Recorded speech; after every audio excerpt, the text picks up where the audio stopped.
Hey everyone, Alan Schimmel, DevOps.com, DevOps TV, and we're here live on the floor of Jenkins World at our DevOps TV broadcast booth.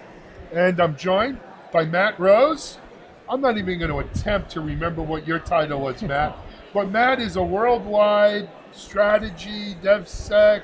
Tell us. Yeah, really subject matter expert around application security and how it actually transforms into DevSecOps and creating a secure development lifecycle for organizations. Absolutely. And Matt, of course, you work with Checkmarx. That's correct. And you know, there might be some in our audience not familiar with Checkmarx. I am, obviously, but why don't you clue our audience in a little bit? Sure, Checkmarx, we are an application security company, specifically static analysis. We focus on finding the vulnerabilities early in the development lifecycle with static analysis, the acronym that most people commonly refer to as SAST, S-A-S-T, but it allows you to find vulnerabilities very early in the lifecycle, all the way through the build environment to actually remediate risk for an organization's applications. Yep. And Matt, Checkmarx is a SaaS-based solution, yes? That's correct, yes. And it's worldwide, because I've run into you all over the world, actually. This is true. So Matt, one of the things is when we say a static, you know, we probably have a lot of people in the audience who are not experts here. Yes. So when we say static-based code analysis, as opposed to dynamic, or, right? Yeah, and the big difference is static analysis is scanning the uncompiled source code, so prior to a build, to point out the vulnerabilities at the code level, where dynamic testing is a compiled application and throwing hacker methodology at a running application to see what comes back. Typically, static analysis is much earlier in the SDLC, where a running application is very late in the SDLC. There we got a little education for our audience. Happy to help. No problem. So Matt, you're here at, well, not only you, but Checkmarx is here as an exhibitor at DevOps, well, at Jenkins World. Yes. And how do you guys fit into the kind of Jenkins ecosystem? So really, security has to be part of the DevOps process. Amen. Has to be part of the Jenkins environment, or any build environment for that matter. And a lot of times people forget, they design a program for DevOps, but they don't include security. The key aspect of security in DevOps is not to be a deterrent to the process. The train's leaving down the tracks at 1,000 miles an hour. Security cannot be a roadblock. So what we really focus on is allowing for security scanning with static analysis to be incorporated directly into that process by integrating into the developers' IDEs, the source code repositories, or most importantly, the build servers. And we do work very closely with Jenkins to actually allow for a inline scanning technology that allows for security that doesn't stop the process. Fantastic. Now, Matt, of course, you know, the things you're talking about are near and dear to my heart, coming from the security world.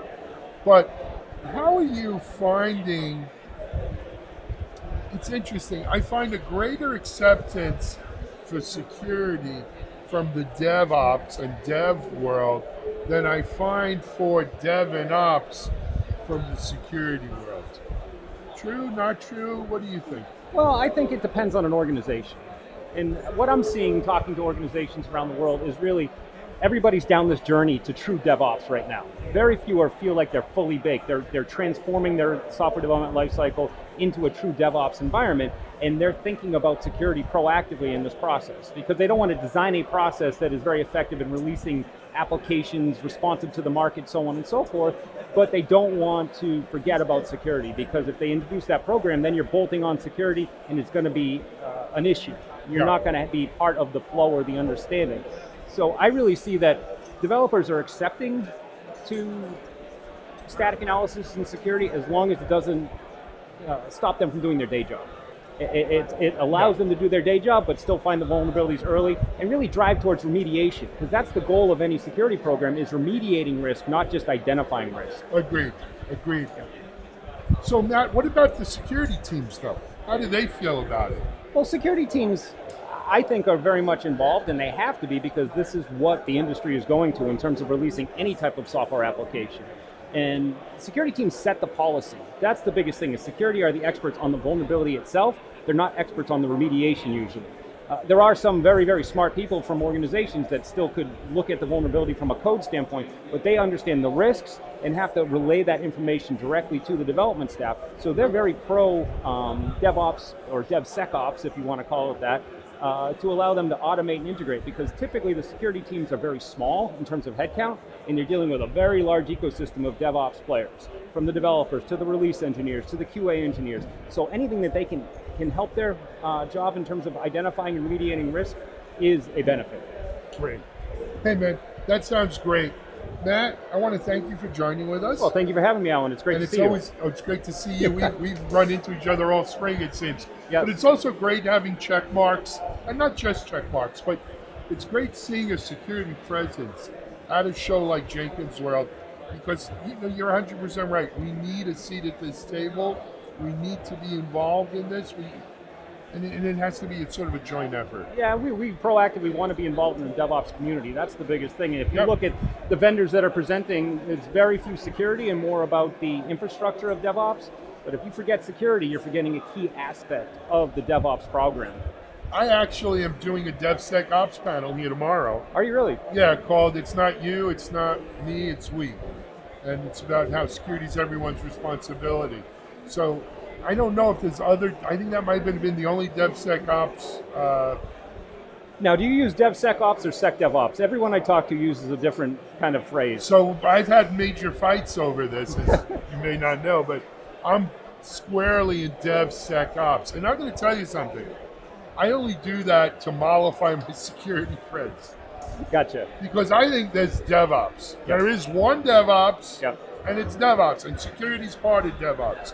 But if adding that sec makes you relevant to it, then I'll add the sec to it. But of course, security's part of DevOps. Absolutely. I shouldn't have to. We could do Dev HR Ops, Dev Sales Ops, Dev this Ops. It's all DevOps. Yes. But security's part of it. Fair enough? Agree 100%. All right, man. Hey, Matt Rose, Checkmarx here at Jenkins World. This is Alan Schimmel for DevOps.com and DevOps TV.